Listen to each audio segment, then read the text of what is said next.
One of the questions that a lot of people ask about applying their passion to a career is particularly acute in the arts. Somebody who loves dance, music, painting, may presume that the only way forward for them to pursue that passion into a career is a conventional kind of pyramid of, oh, if I love dance, then I should be in a dance troupe. Oh, if I love music, I need to be in an orchestra. I need to make money off of this profession in the way that I have seen others do. There's another way to think of this. I'd like you to consider yourself not as a noun, but as a verb. Let me explain. I myself write, I've authored books and case studies, blog posts. I do podcasts, so I have done interviews and narrowcasting.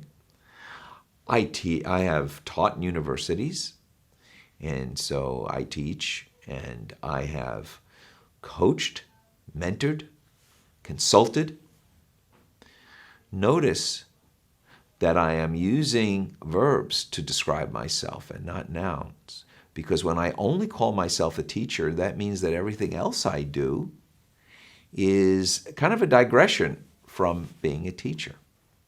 But if I look at all the things that I do and all the skill sets that I have as verbs, I write, I teach, I consult, I coach, I mentor, I now have great access to so many things that I can do simultaneously to pursue my passions, and I don't have to pick one thing.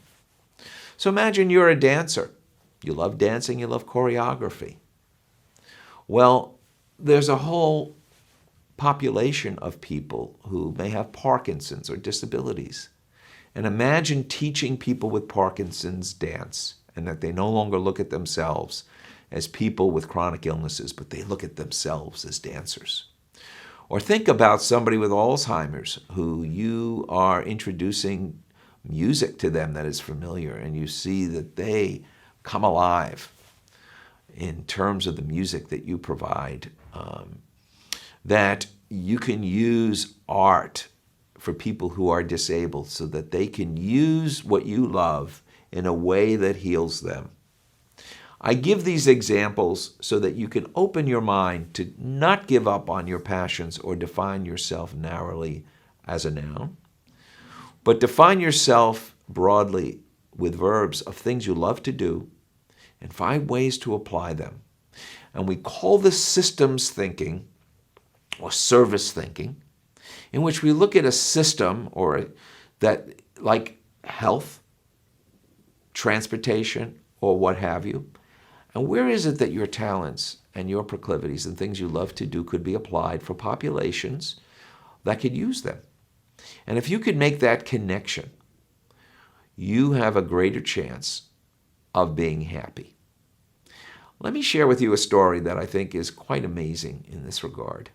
I once did a consulting project to find a high-level fundraiser for an organization, and I happened to look at which were the most favored organizations in the San Francisco Bay Area as great places to work in the nonprofit sector. And I was amazed that the Alzheimer's regional office was one of the highest ranked places to work for the people who work there. And I thought, wow, how could that be? There's no cure for Alzheimer's. How depressing. What they do is fundraising, which can't be fun. Why would they love to work there? And then it hit me. They all know somebody that has Alzheimer's, maybe a grandparent, maybe a parent, maybe an aunt and uncle, somebody that they love. And in working together to help to address a disease that they all are passionate in finding cures, or at least managing for people, they have passion. So you can always find a way to apply your passion for good purpose and common good, and it's worth the effort to try.